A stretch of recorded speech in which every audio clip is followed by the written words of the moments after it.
Everyone, Ishika this side from the Ishika's lifestyle. So आज मैं आपके साथ ट्यूटोरियल शेयर करने वाली हूँ मेकअप। तो सबसे पहले मैं यहाँ पे ले रही हूँ पिलग्रिम का टोनर। सबसे पहले आपको CTM करना बहुत ज़्यादा ज़रूरी है, बहुत ज़्यादा इंपॉर्टेंट है। इसके बिना आपका मेकअप टिक ही नहीं सकता। तो यहाँ पे सबसे पहले मैंने क्लीन करके फेस को अपने टोनर ले लिया था। दैन उसके बाद मैं ले रही हूँ मॉइस्चराइज़र। मॉइस्चराइज़र मैं यहाँ पे डर्माको का यूज़ कर रही हूँ क्योंकि मुझे बहुत अच्छे से सूट करता है और मेरी स्किन थोड़ी ड्राइनेस पे थोड़ी कॉम्बिनेशन स्किन की तरफ जाती है। मतलब अभी इस टाइम कॉम्बिनेशन स्किन की तरफ चली गई क्योंकि गर्मी बहुत ज़्यादा है। तो मेरी टी जोन जो है वो ऑयली रहता है ऑलमोस्ट। तो मैं यहाँ पे मॉइस्चराइज़र अच्छे से अप्लाई कर रही हूँ। मॉइस्चराइज़र अप्लाई करना बहुत ज़्यादा ज़रूरी है सबको, चाहे ऑयली स्किन हो, कॉम्बिनेशन हो या ड्राई हो। आप लोगों को ये जान लेना है कि मॉइस्चराइज़र मस्ट है, आपको यूज़ करना ही करना है। सनस्क्रीन में आपको बोलूँगी कि आप स्किप कर दो क्योंकि सनस्क्रीन की वजह से हमारा जो मेकअप है वो थोड़ा सा केकी हो जाता है अगर आप ज़्यादा यूज़ करोगे। तो मैं यहाँ पे ले रही हूँ ओशन ब्यूटी का पोर प्राइमर। ये प्राइमर बहुत ज़्यादा अच्छा है, बहुत ज़्यादा मैं यूज़ कर रही हूँ बहुत टाइम से, तो काफ़ी ज़्यादा अच्छा है। तो मैं यहाँ पे जहाँ जहाँ पे यूज़ करूँगी पूरे फेस पे, आपको प्राइमर कभी भी यूज़ नहीं करना होता है। आपको वहाँ पे यूज़ करना होता है जहाँ पे आपकी स्किन ऑयली रहती है, जहाँ पे आपके पोर्स बड़े हैं। तो मेरे पोर्स तो इतने बड़े नहीं हैं, बट मुझे पता है कि मुझे कहाँ पर स्वेटिंग होती है, कहाँ पर ऑयलिंग होती है, तो मैं वहाँ पर ही यूज़ कर रही हूँ। तो मेरे नोज़ एरिया जो है वहाँ पे मुझे ज़्यादा ऑयल आता है, तो मैं वहाँ पर यूज़ करूँगी। और पूरे फेस पे आपको नहीं करना है। तो मैंने बताया कि मेरा टी ज़ोन रहता है ऑयली, तो मैं वहाँ पर ही यूज़ कर रही हूँ। हम लोग को ये हमारे पोर्स को ब्लॉक नहीं करता, ये हमारे पोर्स को स्मूथ करता है। दैन उसके बाद मैं ले रही हूँ यहाँ पे एले गर्ल का कंसीलर, कलर करेक्टर है जो। और इसको इसका मैं आपको एक ट्रिक बताती हूँ कि ये बहुत ज़्यादा डार्क है और मेरे डार्क सर्कल इतने डार्क नहीं है, ना मेरी स्किन इतनी डार्क है। तो मेरा जो स्किन टोन है वो थोड़ा वार्म की तरफ जाता है, तो इसलिए मैं इसमें थोड़ा सा कंसीलर ऐड करूँगी जो मैंने इनसाइड का लिया है। तो मैं आपको यहाँ पे ये चीज़ बताने वाली हूँ कि प्रोडक्ट मैटर नहीं करते हैं कि आप कौन सा प्रोडक्ट यूज़ कर रहे हो। अगर मैं आपको एलेगल दे दूँ लेकिन आपको टेक्निक ही नहीं पता और आपके फिनिशिंग है ही नहीं, आपने प्रैक्टिस कभी की ही नहीं है, तो फिर कोई मतलब नहीं है। तो ये होता है, मतलब इससे मैं ये बताना चाहती हूँ कि प्रोडक्ट कभी भी मैटर नहीं करते हैं। कि मेकअप आपका अच्छा होने के लिए प्रोडक्ट बहुत महंगे होना ज़रूरी है या बहुत अच्छे होना ज़रूरी है। बट ये कि हाँ, थोड़े बहुत अच्छे हो तो उससे आप मेकअप अच्छे से कर सकते हो। तो मैं यहाँ पे बहुत ही नॉर्मल से प्रोडक्ट लेने वाली हूँ। तो मैंने यहाँ पे इनसाइड का कंसीलर लिया है, मिक्स किया है। दैन इसको अपने डार्क सर्कल्स जहाँ जहाँ पे मेरे ब्लैक स्पॉट है मैं वहाँ पर यूज़ करूँगी। और हमेशा आपको डार्कर शेड लेना है अपनी स्किन टोन से। जहाँ पे भी आपके डार्क सर्कल्स है आपको एकदम अपनी स्किन के मैचिंग का या अपनी स्किन से एक शेड डार्क लेना है और उससे अपने डार्क सर्कल्स को हाइड करना है। क्योंकि अगर आप एकदम से ज़्यादा लाइट शेड ले लोगे तो आपका मेकअप जो है वो ग्रे पड़ जाएगा और बहुत ही गंदा, बहुत ही अजीब सा लगता है। तो जहाँ जहाँ पर मेरे ब्लैक स्पॉट है वहाँ वहाँ पर मैं अप्लाई करने वाली हूँ और अच्छे से इसको आपको ब्लेंड कर लेना है। और मैं यहाँ पे ब्लेंडर यूज़ करूँगी बाद में, बट पहले मैं ब्रश से यूज़ कर रही हूँ। और ब्रश ये काफ़ी ज़्यादा अच्छे हैं, तो अगर आप लोग कहोगे तो मैं आपको लिंक भी शेयर कर दूँगी ब्रशेज़ की डिस्क्रिप्शन में। तो ब्रश ये बहुत ज़्यादा अच्छे हैं, बहुत ज़्यादा अफोर्डेबल है। तो मेरा मोटिव ये था कि अफोर्डेबल प्रोडक्ट से मैं यहाँ पे आपको मेकअप कर बताने वाली हूँ। जैसे कि अब मैंने आपको पहले भी बोला है कि प्रोडक्ट मैटर नहीं करते हैं कि आप किस प्रोडक्ट से मेकअप कर रहे हो या फिर बहुत ही ज़्यादा अच्छा फाउंडेशन ले रहे हो, हुडा से बेस बना रहे हो या आप एलेगल से बना रहे हो, किसी से भी बेस बना रहे हो। एलेगल का बहुत ही सिंपल सा मैंने यहाँ पे कंसीलर ले लिया था, कलर करेक्टर लिया था सॉरी, और इनसाइड का कंसीलर मिक्स करके मैंने शेड फिर यूज़ किया। फिर उसके बाद मैं लाइटर शेड लेके मैंने अपने डार्क सर्कल्स को पूरी तरीके से हाइड कर लिया। अब आप देख सकते हो मेरी स्किन कितनी ज़्यादा सही लग रही है, कहीं पर भी आपको ब्लैक ब्लैक नहीं दिख रहा है। मैं आप लोगों को बता दूं कि मैं एक मेकअप आर्टिस्ट हूँ, इसलिए मुझे ये सारी जो नॉलेज है, मुझे पता है प्रोडक्ट्स वगैरह के बारे में। तो मैं यहाँ पर लेने वाली हूँ फिटमी का कॉम्पैक्ट पाउडर। इससे हम अपने जो हमने कंसीलर यूज़ किया था, जहाँ पे हमने बेस बनाया था, उसको हम सेट करेंगे ताकि वो निकले ना। तो मैं यहाँ पे ब्रश ले रही हूँ और ब्रश की हेल्प से यूज़ कर रही हूँ। मैंने यहाँ पे, आपने देखा, मैंने आपको स्टार्टिंग में बोला था कि मैं यहाँ पे ब्लेंडर यूज़ कर रही हूँ, बट मैंने ब्लेंडर यूज़ नहीं किया था। मैंने पूरा मेकअप जो है वो ब्रशेज़ से किया था। और मैं आपको बता दूँ ब्रश से बहुत अच्छा बेस बनता है, बहुत ही अच्छे से बनता है। तो मैं आपको एक चीज़ और बताती हूँ कि आपकी स्किन के अकॉर्डिंग ही आपको प्रोडक्ट्स यूज़ करना चाहिए। मतलब आप जो भी बेस बना रहे हो उसके अकॉर्डिंग प्रोडक्ट, अगर आपकी स्किन ड्राई है तो ड्राई वाले प्रोडक्ट्स आप यूज़ करो, ऑयली है तो ऑयली वाले, और कॉम्बिनेशन है तो कॉम्बिनेशन वाले। तो यहाँ पे आपको ब्रश को ऑलवेज़ क्लीन करके रखना है। मैं हमेशा क्लीन करके रखती हूँ क्योंकि हाइजीन मेंटेन करना बहुत ज़्यादा ज़रूरी है। तो मैं यहाँ पे ले रही हूँ आई शेडो मार्स का। मेरे पास 2-3 पैलेट और है, बट ये पैलेट मेरा फेवरेट है क्योंकि इसमें सारे शेड्स हैं, मतलब जो हम यूज़ करते हैं ज़्यादातर। थोड़ा बोल्ड मेकअप करते हैं उसमें हमको ये लगता है, तो ये इसके शेड्स बहुत ज़्यादा प्यारे हैं। तो मैंने ये शेड यूज़ किया था, इसमें थोड़ा सा न्यूड में लेने वाली हूँ। तो न्यूड शेड जो है वो आजकल बहुत ज़्यादा ट्रेंड में है, बहुत अच्छा चल रहा है। तो यहाँ पे मैं थोड़ा सा पिंकिश ग्लो दूंगी, पिंकिश लुक देने वाली हूँ, क्योंकि वो मुझे ज़्यादा अच्छा लगा था कि मुझे ऐसा करना चाहिए। तो आप लोग खुद देखना आगे जाके कि मेकअप कितना ज़्यादा अच्छा हुआ था, कितना परफेक्ट हुआ था। और मैं आपको एक चीज़ और बताने वाली हूँ यहाँ पर कि आप जब भी मेकअप करते हो तो मतलब, क्योंकि मैं एक मेकअप आर्टिस्ट हूँ इसलिए मुझे पता है लोगों को जो चाहिए होता है, क्लाइंट्स को जो चाहिए होता है एकदम स्मूथ स्किन। देखो भाई, हम लोग डॉक्टर नहीं हैं, हम लोगों के पास हम सिर्फ है ना ब्रशेज़ से खेलते हैं। तो आपका टेक्सचर जो है वो हम हाइड नहीं कर सकते। आपके पिंपल्स हैं, आपकी जो रेडनेस है, आपकी जो भी अनइवन स्किन टोन है, हम उसको हाइड कर सकते हैं, बट हम आपके टेक्सचर को हाइड नहीं कर सकते। अगर आपके पोर्स बड़े हैं तो अब वो एकदम से स्मूथ नहीं हो सकते हैं, वो थोड़े से ढक जाएंगे, मतलब हाइड हो जाएंगे। बट वो आप चाहो कि स्मूथ हो जाए तो वो चीज़ नहीं हो सकती है, क्योंकि हम मेकअप कर रहे हैं, सर्जरी नहीं कर रहे हैं। ठीक है। तो ये सबसे बड़ी प्रॉब्लम होती है क्लाइंट्स की, क्योंकि आजकल ज़्यादा इतने इफेक्ट डाले जाते हैं वीडियोज़ में, फ़ोटोज़ में, कि सबको लगता है कि इतना स्मूथ मेकअप है इसका, बट अब जब रियलिटी में आप कराते हो तो बोलते हो कि उसका मेकअप ऐसा था, आपने ऐसा क्यों नहीं किया। तो आपकी ये गलत फहमी है कि एकदम आपका टेक्सचर जो है वो स्मूथ हो जाता है, ऐसा बिल्कुल भी नहीं होता है। तो जो शेड हमने यूज़ किया था वही सेम स्टेप हम अपने लेफ़्ट या दोनों आइज़ पर ही करने वाले हैं, और ब्रश की हेल्प से हम बहुत अच्छे से इसको ब्लेंड कर लेंगे। दैन उसके बाद मैं इसमें बहुत ही, जैसा कि मैंने आपको बताया कि आपको ब्रशेज़ को क्लीन करना है तो क्लीन करना ही ज़रूरी है। फिर मैं यहाँ पे पिगमेंट डालने वाली हूँ, इससे आपका जो मेकअप है ना बहुत अच्छे से पॉपअप होगा, आई मेकअप आपका पॉपअप होके दिखेगा, बहुत प्यारा लगेगा।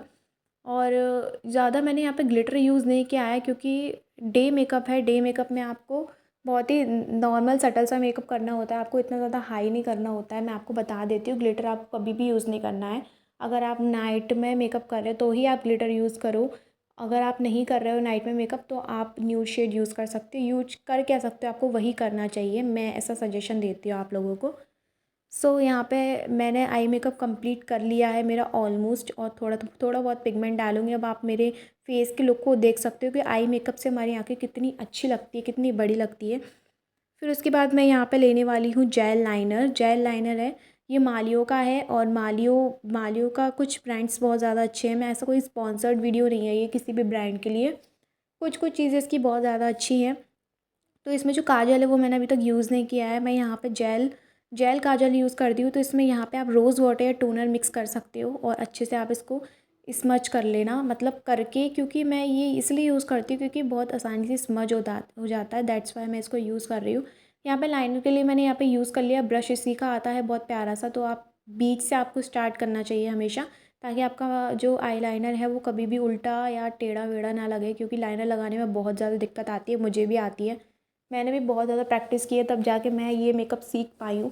तो कई लोग बोलते हैं कि हमें थोड़ा सा ही मेकअप कराना है, आप इतना चार्ज क्यों लगाते हो, कि भाई ऐसा नहीं है। अगर आप सचिन तेंदुलकर के बैट को किसी को भी पकड़ा दोगे तो क्या वो भी इतने अच्छे रन बना सकता है। तो भाई सब चीज़ प्रैक्टिस पर मैटर करती है, आपकी टेक्निक्स पर मैटर करती है, और आपकी फ़िनिशिंग पर मैटर करती है, क्योंकि प्रैक्टिस बहुत ज़्यादा ज़रूरी है। अब कई लोग बोलते हैं कि आपके चार्जेस इतने हाई क्यों हैं, तो भाई हम प्रैक्टिस करते हैं, हमने इन्वेस्टमेंट किया है इतना ज़्यादा मेकअप में, और फिर हमारी टेक्निक्स भी हैं, तो इस वजह से हम लोग के चार्जेस ज़्यादा हाई होते हैं। प्रोडक्ट्स का कोई भी ऐसा चार्ज नहीं होता है, बट जो भी चार्ज होता है ना वो हमारी मेहनत का होता है, हमारी फिनिशिंग का, हमारी प्रैक्टिसेस का होता है, हमारी टेक्निक्स का होता है। तो यहाँ पे आज मैं एक ही डाउट क्लियर करने वाली, तो आई मेकअप करने का पहले मोटिव ये रहता है कि जो भी आपके फेस पे गिर जाता है आप इजीली उसको ना हटा सकते हो। इसलिए मैं यहाँ पे जो भी हमारा थोड़ा ज़्यादा मेकअप लग जाता है, कहीं कहीं थोड़ा आउटर इनर हो जाता है, तो हम लोग यहाँ से क्लीन कर सकते हैं। फिर उसके बाद में आई मेकअप करने के बाद आप मेरे फेस का लुक देख सकते हो, कितना परफेक्ट लग रहा है, कितना ज़्यादा सुंदर लग रहा है। फिर उसके बाद मैं यहाँ पे लेने वाली हूँ फाउंडेशन। फाउंडेशन आपको ले लेना है कोई अच्छा सा ब्रांड। मैंने यहाँ पे ओशन ब्यूटी का लिया है, क्योंकि ओशन ब्यूटी के काफ़ी प्रोडक्ट्स ज़्यादा अच्छे हैं। मैंने यहाँ ये एच डी फाउंडेशन है, इसका 99.9 कवरेज है, बहुत प्यारा कवर करता है ये आपके डार्क सर्कल्स को या किसी भी चीज़ को, आप खुद देखो इसका। तो ब्रश की हेल्प से हम लोग ना सारे फाउंडेशन अपने फेस पर अप्लाई कर लेंगे, और ब्रश की हेल्प से इसलिए मैंने यूज़ किया है, मैंने आपको बताया कि इसका कवरेज बहुत ज़्यादा अच्छा है, एच डी फाउंडेशन है ये।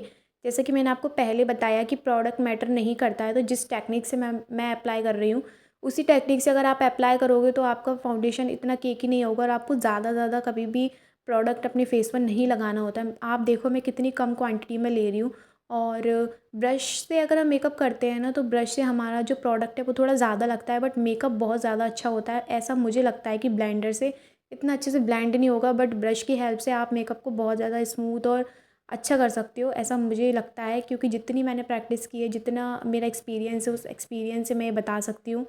और फाउंडेशन ब्रश से आप अच्छे से अपने फेस पर फाउंडेशन को अप्लाई कर लेंगे, बिल्कुल डैब डैब करके, बहुत ही प्यारा तरीके से, और मेकअप अच्छा होगा ही आपका। तो यहाँ पर ना आपको एक चीज़ याद रखनी है कि आपको कभी भी ना ऐसे घिसना नहीं है। मतलब जैसे कई लोग करते हैं, घिसते हैं, तो उसकी वजह से क्या होता है, आपका मेकअप बहुत गंदा लगता है। तो आपको वो चीज़ नहीं करनी है, आपको डैब डैब करके ही यूज़ करना है फाउंडेशन को। फाउंडेशन आपको हमेशा अपने स्किन टोन के अकॉर्डिंग ले लेना है और अपनी स्किन टाइप के अकॉर्डिंग लेना है। अगर आपकी स्किन ड्राइनेस की तरफ जाती है तो आप ड्राइनेस वाला फाउंडेशन लीजिए, अगर आपकी ऑयली जाती है तो ऑयली। अगर आप चाहोगे तो मैं प्रोडक्ट पर भी एक वीडियो बना सकती हूँ कि ड्राई स्किन के लिए कौन से प्रोडक्ट चाहिए और ऑयली और कॉम्बिनेशन के लिए।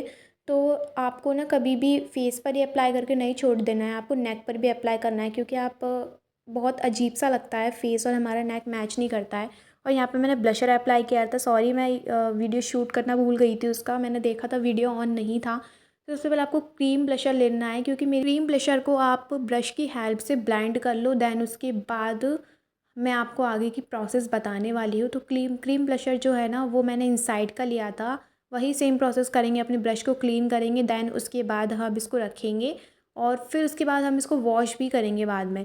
तो यहाँ पे मैं कॉम्पैक्ट ले रही हूँ फिटमी का, तो बहुत ही प्यारा कवरेज है इसका यार, मैं बहुत ज़्यादा ऑब्सेस्ड हूँ इससे। तो आपको डस्ट ऑफ करके आपने जहाँ जहाँ पर प्रोडक्ट लगाया, आपको वहाँ पर इसको सेट कर लेना है। और इसका कवरेज सच में बहुत ज़्यादा अच्छा है, मैं पर्सनली आपको सजेस्ट करूँगी कि आप इसको ले सकते हो, बहुत प्यारा है। आई थिंक स्विस ब्यूटी से भी बहुत ज़्यादा अच्छा है, क्योंकि मैंने स्विस ब्यूटी यूज़ किया है और मुझे लगता है कि इसका बहुत ज़्यादा अच्छा है। तो यहाँ आपको अच्छे से इसको यूज़ कर लेना है आपके अंडर आई एरिया पर, और जहाँ जहाँ पर आपने लगाया वहाँ वहाँ पर आपको यूज़ कर लेना है। आपको मेकअप को सेट करना है, मतलब ओवरऑल ये है।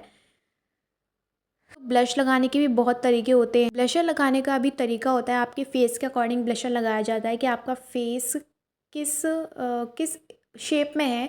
तो अगर आपका फेस एकदम गोल है, उसकी उसकी तरीके से हम ब्लश लगाएंगे, और आपका फेस लंबा है तो उस तरीके से लगाएंगे। तो ब्लशर का भी ऐसा नहीं है कि आप कुछ भी उठा के ऐसे लगा लो। तो मैंने यहाँ पे 2 शेड मिक्स किए थे ब्लशर के, क्योंकि मैंने आपको बताया मेरी स्किन टोन थोड़ा वार्म की तरफ जाता है, तो इसलिए इसमें होता है। अगर आपको मैं बताऊँ तो स्किन हमारी 3 टाइप की होती हैं, dark, medium and light shade. तो फाउंडेशन आप 3 तरीके के ले सकते हो, बट उसमें भी बहुत सारी स्किन होती है, जैसे कि किसी की स्किन वार्म की तरफ जाती है, किसी की स्किन जो है कूल की तरफ जाती है। तो हमको ना फाउंडेशन को मिक्स करना, कलर को मिक्स करना आना चाहिए आपको, उस शेड, मतलब आपको उस शेड को मिक्स करना आना चाहिए कि आपको इस शेड में कैसे लेके आना है। आप 3 फाउंडेशन खरीद सकते हो, लेकिन मैंने आपको बताया उसके लिए टेक्निक्स चाहिए, तो वो मैंने यहाँ पे यूज़ की थी, और मैंने उसके हिसाब से अपने ब्लशर को और अपने फाउंडेशन को मिक्स करके अपना शेड बनाया था। देन मैं यहाँ पे लेने वाली हूँ मियोन का ब्लशर, सॉरी मियोन का हाइलाइटर, और हाइलाइटर को मैं अपने आईज़ के इनर कॉर्नर पर लगाऊंगी, क्योंकि इससे मेकअप बहुत ज़्यादा अच्छा लगता है, सॉरी, बहुत ज़्यादा अच्छा लगता है। और ये थोड़ा सा ना शाइन होता है, तो प्यारा लगता है, लुक अच्छा आता है इससे। तो जो प्रोसेस आप अपनी मतलब जो मैं एक आईज़ पर कर रही हूँ, वही वही प्रोसेस आपको दूसरी आई पर भी कर देनी है, सेम प्रोसेस करनी है। और इसको अच्छे से आपको स्मच कर लेना है और ब्लेंड कर लेना है, और आप मेरे फेस का ग्लो देखो, मेरे फेस का लुक देखो। फिर यहाँ पे हम अपने आईब्रो को सेट करने वाले हैं। आईब्रो को सेट करना बहुत ज़्यादा ज़रूरी है, मैंने काफ़ी टाइम से थ्रेडिंग नहीं करवाई है, मैं करवाती भी नहीं हूँ क्योंकि मुझे पसंद नहीं है। और यहाँ पे आपको अच्छे से ना आईब्रो को सेट कर लेना है, और आईब्रो को सेट करने के बाद आपको ब्रश से इसको अच्छे से कर लेना है, ताकि ये एकदम अलग ना लगे। फिर उसके बाद हम यहाँ पे यूज़ करने वाले हैं मस्कारा। मस्कारा बहुत ही प्यारा है, मेरा फेवरेट है, बहुत अच्छा लगता है मुझे मस्कारा। मस्कारा से एक अलग ही लुक आ जाता है हमारी लैशेज़ पर। मेरी लैशेज़ इतनी अच्छी नहीं है, बड़ी नहीं है, तो मुझे ये प्रॉब्लम होती है। तो यहाँ पे मस्कारा हमारे फेस पर जब भी लग जाता है, उसकी वीडियो मैं अलग से आप लोगों को बता दूँगी कि आपके पूरा मेकअप होने के बाद अगर लाइनर या मस्कारा आपके फेस पर ऐसे लग जाए, तो आपको घबराने की ज़रूरत बिल्कुल भी नहीं है, बहुत ही आसानी से निकल भी जाता है। तो मैं आपको नेक्स्ट वीडियो में, यानी कि एक वीडियो अलग से बनाऊँगी, मैं उसमें आपको बता दूँगी कि कैसे निकालते हैं। तो मस्कारा लगाने का मोटिव ये होता है कि हमारे लैशेज़ को बड़ी बड़ी दिखाता है बहुत, क्योंकि हमारी लैशेज़ बड़ी बड़ी दिखेंगी तो उससे बहुत अच्छा लुक आएगा। तो मुझे नहीं लग रहा था, तो मैंने यहाँ पे लैशेज़ अप्लाई की हैं।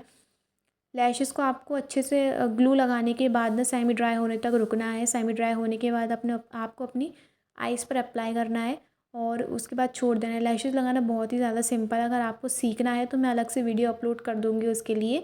ये वीडियो बहुत ज़्यादा लेंथी हो रहा था, इसलिए मैंने इसमें नहीं दिखाया है, क्योंकि आप लोग भी बोर हो जाते देखते समय। देन उसके बाद मैं एक पिंक कलर का आई शेडो लेकर मैं अपनी जो है आईलिड पर स्मच करने वाली हूँ। आईलिड पर स्मच करके बहुत अच्छा लुक आता है, बहुत अच्छा ग्लो आता है उससे। और मैंने यहाँ पे वाइट काजल यूज़ किया था, आप लोग भी यूज़ कर सकते हो कोई भी काजल। और मैंने यहाँ पे मियोन का लिप लाइनर यूज़ किया है। मियोन का लिप लाइनर यूज़ करके मैं यहाँ पे सेकंड शेड, दूसरा शेड लेने वाली हूँ लिपस्टिक का। और सबसे पहले आपको क्या कर लेना है, अगर आप डायरेक्ट लिपस्टिक अप्लाई मत करो, क्योंकि उससे हमारी लिपस्टिक जो है ना वो अच्छे से नहीं लगती है। तो आपको लिप लाइनर की हेल्प से या ब्रश की हेल्प से, जो भी शेड आप यूज़ करने वाले हो, लिप लाइनर मतलब आपको पहले आउटर लाइन जो है वो बना लेनी है। दैन उसके बाद आप लिपस्टिक अप्लाई करो। तो मैं यहाँ पे लेने वाली हूँ 225 शेड है, या आई थिंक 226 है। मैं आप लोगों को बता दूँगी कौन सा शेड है, मुझे एग्जैक्ट से याद नहीं आ रहा है। बहुत ही प्यारा शेड है और इसको मैंने अप्लाई किया है अपने अपने लिप्स पर। जिस तो लिपस्टिक भी है वो भी आपके फेस के अकॉर्डिंग ही होती है, आपके मेकअप के अकॉर्डिंग ही चूज़ होते हैं कि आपको किस तरीके की लिपस्टिक लगा लेनी है, किस तरीके से लिपस्टिक लगानी है, कौन सा कलर लेना है, कौन सा शेड यूज़ करना है। कभी कभी मिक्स शेड भी आपको यूज़ करना होता है। तो यहाँ पे आप मेरा लुक देखो, और ये रहा मेरा फाइनल लुक। अगर आपको मेरा वीडियो पसंद आता है तो आपने मेरी वीडियो को लाइक कर देना, शेयर कर देना एंड कमेंट भी करना, और सब लोगों के साथ आपको वीडियो शेयर करना है। और अगर आप चाहोगे तो मैं और भी ऐसे बहुत सारे ट्यूटोरियल्स आप लोगों के साथ शेयर करने वाली हूँ, बहुत सारे टिप्स शेयर करने वाली हूँ। तो आपने अगर अब मेरे चैनल को अभी तक सब्सक्राइब नहीं किया है तो मेरे चैनल को सब्सक्राइब भी कर दो, and also press the bell icon, जिससे मैं जब भी न्यू वीडियो अपलोड करूँ तो आप लोगों के पास नोटिफिकेशन पहुँच जाए और आप जाकर जल्दी से देख लो। तो यहाँ पे पूरा मेकअप ट्यूटोरियल आपने देख लिया है। तो मिलते हैं हमारी नेक्स्ट वीडियो में। Bye bye.